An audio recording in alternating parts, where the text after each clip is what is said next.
Is it a good idea to pair the RTX 4070 Super with the Ultrawide 1440p monitor? Let's find out. As a test platform, I'm using the pre-built CyberPower PC powered by MSI, equipped with the i7 14700KF CPU and paired with the MSI 341CQP OLED 175Hz monitor. Currently, this is my favorite ultrawide 1440p monitor because it has an OLED panel, which means true black colors, incredible contrast, and ultra-fast response times. And it comes with OLED Care 2.0 feature that reduces the risk of burn-in. If you're interested in any of the products featured in this video, you can find them on Amazon at the links in the description below. There is no need to spend that much money on Windows 11 Pro when you can get it for much cheaper at cdkeyoffer.com. Additionally, use discount code iVadim to get 25% off and bring the total price down to $22. Furthermore, you can find Windows 10 Pro as well as Microsoft Office at much cheaper prices as well.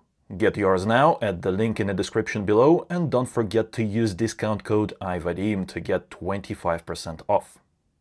Let's start with a brand new game that was released just a couple of days ago. This is Black Myth: Wukong. Additionally, this is the most GPU demanding game currently available. To begin with, I would like to see if we can use the full ray tracing feature set to the highest setting. Graphics quality preset is set to very high, which is not the highest. Cinematic is the highest, but cinematic is just not worth it in terms of performance to visual experience. You should use it only if you have the RTX 4090. Resolution upscaling is set to 55 and frame generation is enabled. This game is better experienced with a controller, so that's what I'll be using. VRAM utilization is at around 9 GB, so not too bad so far. And FPS is at around 60 to 70. You've seen a huge stutter just then, but this is normal for this game because it's built in Unreal Engine 5, so if you are playing it, you will experience this so-called traversal stutter. This experience is actually better than I expected, purely because we are running full ray tracing, and it is hella GPU demanding, so the fact that I'm seeing above 60 FPS is kind of baffling. 55 resolution upscaling is comparable to that what we know as DLSS balanced mode, and in this particular game I kind of want to accept it, because normally at 1440p I do not like going below DLSS quality. However, in this particular case, I think that sacrificing a little bit of that image sharpness is warranted, because if you want to experience the truly visual brilliance that is this game, you just have to use ray tracing on very high, because you get all the light features, the beautiful shadows, as well as reflections. Earlier, I've been playing this game using these exact settings for a couple of hours, and I must say that it is fine. I had a good time. After running around a little bit, the VRAM utilization is now at 9.7 GB.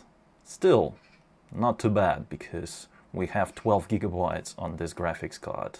Let's just fight these monsters right here. Oh, there we go. Performance is nice. The gameplay is smooth. This is an enjoyable experience.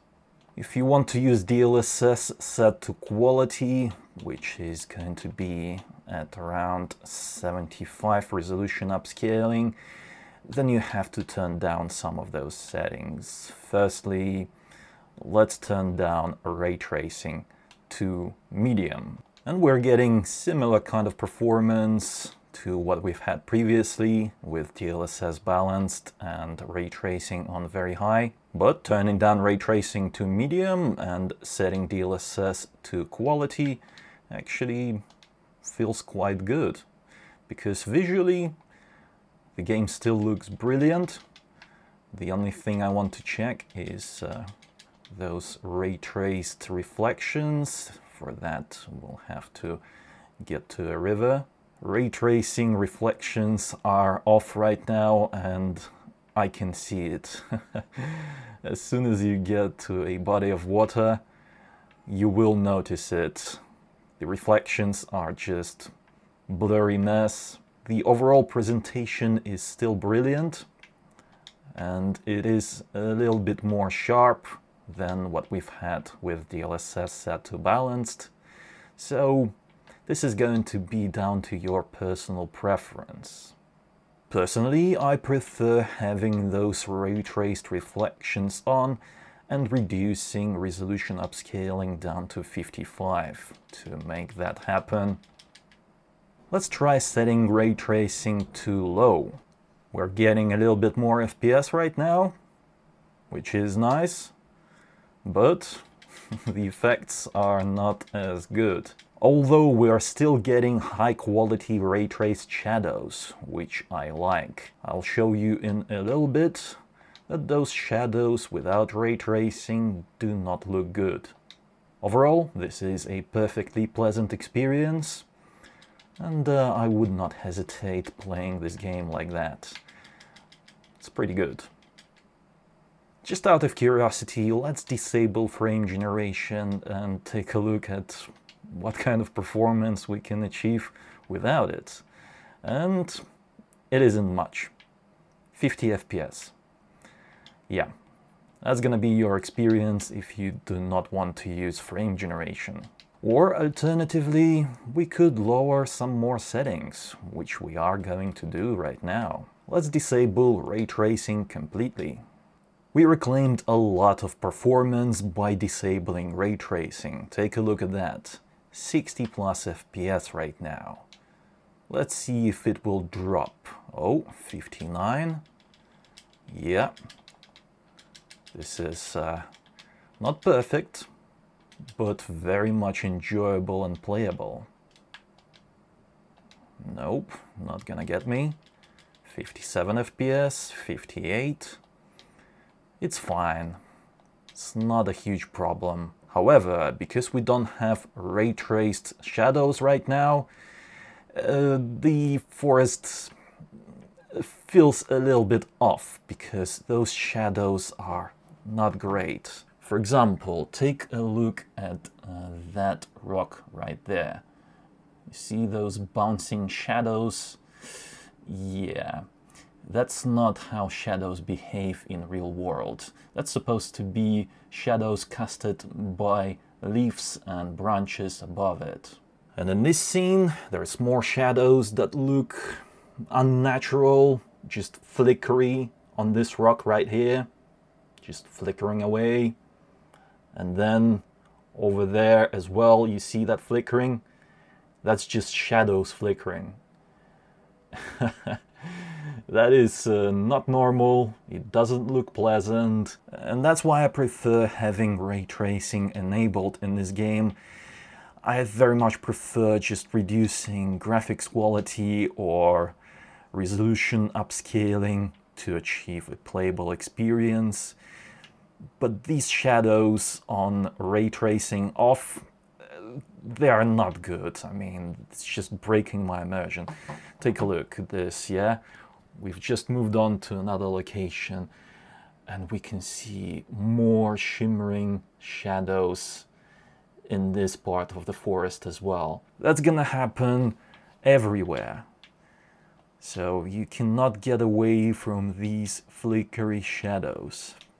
That's why you better have a powerful GPU that can handle ray tracing, or be okay with reducing resolution upscaling quality further and further down. But as you've seen previously, setting DLSS to balanced works pretty well in combination with frame generation. And also, reflections are not as good, Lighting inside of the water also not as pleasant as you get with ray tracing set to very high. But generally this experience is good as well, with one exception. If these shadows weren't so horrible, I would have no problem playing this game using these settings. But purely because shadows are flickery, I just have to have that ray tracing set at least on low. Horizon Forbidden West doesn't have any ray tracing features, so it is much easier to run for the 4070 Super on the Ultrawide 1440p monitor. We're currently using maxed out graphics settings, everything maxed out, field of view also maxed out, and we are at native resolution, so no upscaling, no frame generation, but we'll take a look at those features a little bit later. For now, let's check what the native experience is like. Yep, 60 plus FPS here, and when we get into the tavern, let's see if the FPS will drop.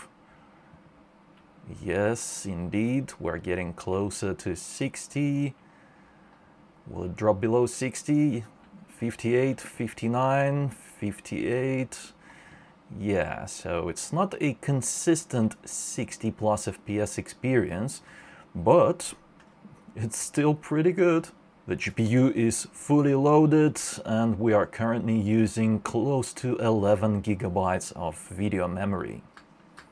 Let's do a little fight, just to make sure that everything is nice and smooth. No screaming, no screaming. Nope. Oh, what are you guys looking at? Get! Get!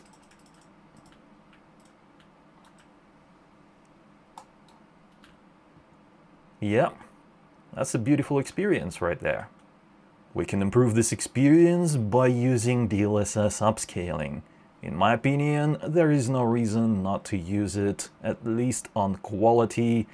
I mean, quality DLSS on such a monitor at this resolution looks as good as native to my eyes. And look at the difference it made. We went from 60 to 70 plus FPS experience to 70, 80 plus FPS experience, sometimes reaching above 90 even. Oh, 96. Nice. And the image quality is fine. It doesn't look any worse than native. So there's just no reason not to claim that performance using DLSS upscaling. And if you want more fluidity, you can use frame generation. Let's do that. My hope was that we'll get close to 120 FPS, but nah. The 4070 Super can't quite manage that.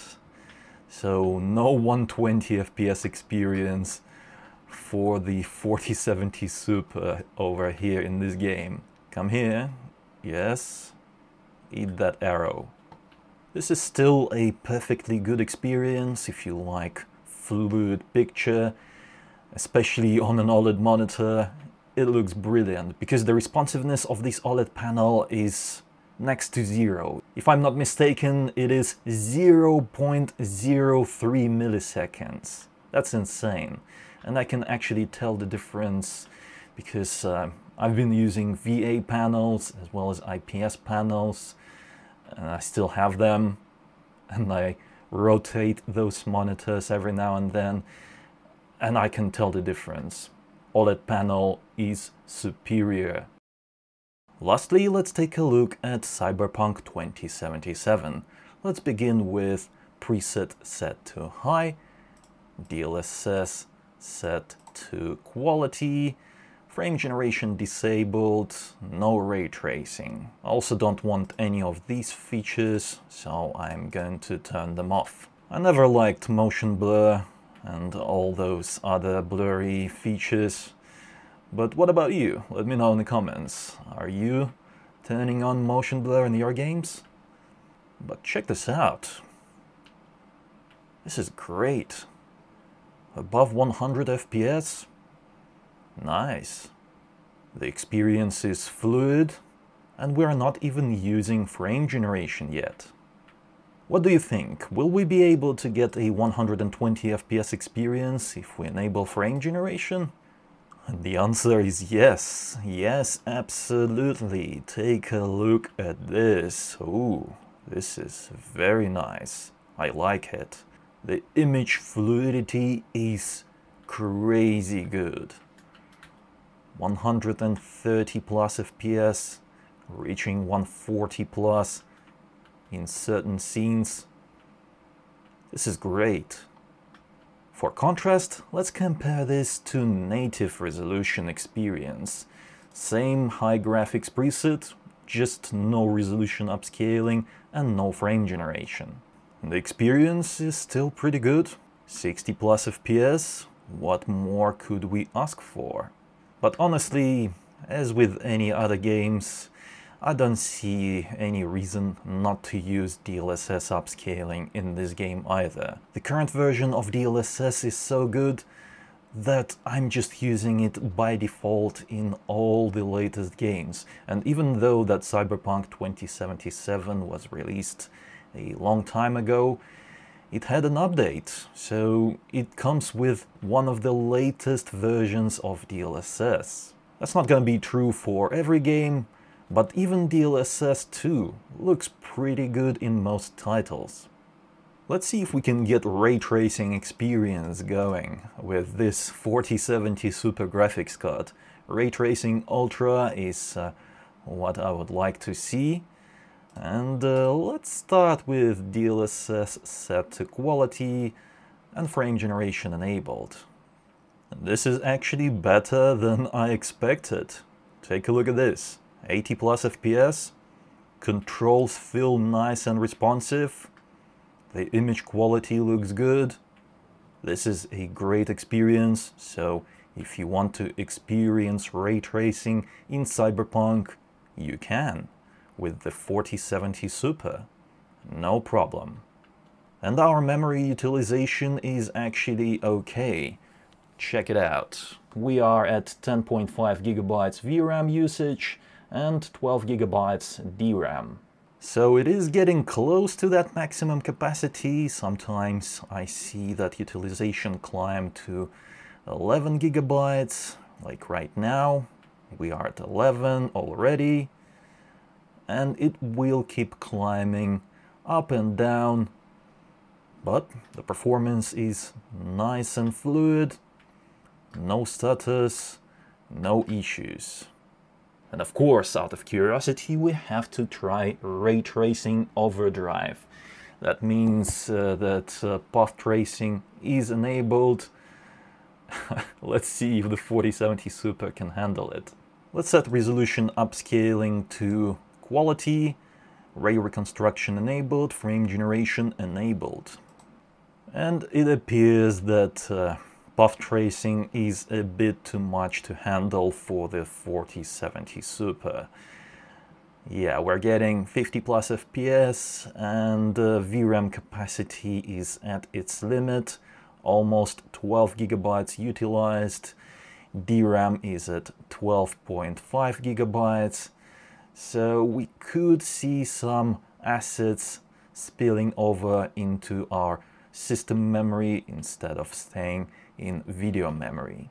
And of course, as always, at low frame rates, that ray reconstruction feature is adding a lot of ghosting. So if you look at these NPCs, there's just ghosting trails behind them. Not nice, not nice. Let's see if we can improve this experience by setting DLSS to balanced.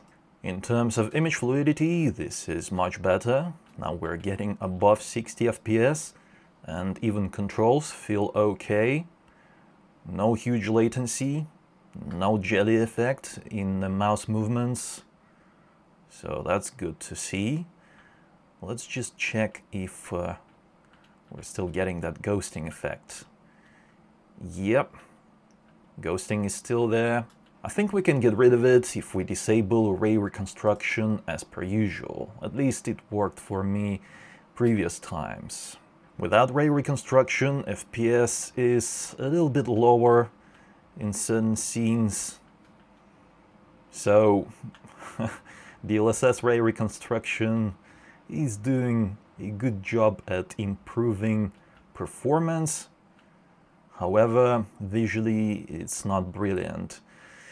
But I can't say that this is much better either, because there's still some ghosting effects, and that staircase is just changing color. That doesn't feel right. And they're still ghosting. Unfortunately, path tracing is not something that you should be using with the 4070 Super. This graphics card is just not built for it. You need higher FPS for those technologies to work better. Because when I was playing this game on the 4080 Super as well as 4090, it was fine. There was a little bit of ghosting, but not as much as this. So if you're looking at comparisons online, just beware of that. You know, if you have a different graphics card, your experience may vary in terms of visual quality. Those people usually use high-end graphics cards to test these features, and that's just not representative of the real-world experience for most of us with RTX 4070 Super cards, or maybe even worse. But we still want to test those features and see if we can use them.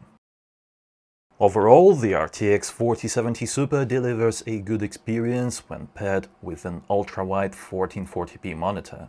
Just beware that you'll have to use DLSS resolution upscaling to boost performance, because without it you will not be able to enjoy the latest games at the highest quality presets.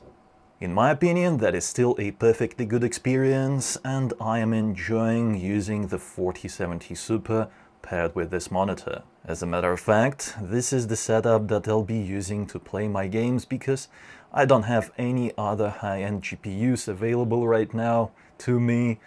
I've sent back the 4070 Ti Super as well as the 4080 Super. I don't have those anymore. That's why I'm happy to see that the 4070 Super still delivers an experience that I enjoy on the ultra-wide 1440p monitor. If you're interested in any of the products featured in this video, you can find them on Amazon at the links in the description below. What do you think about this setup? Let me know in the comments. And if you enjoyed this video, then don't forget to reward it with a like. It helps me out a lot. And subscribe for more if you haven't already. It was I, Vadim. Until next time.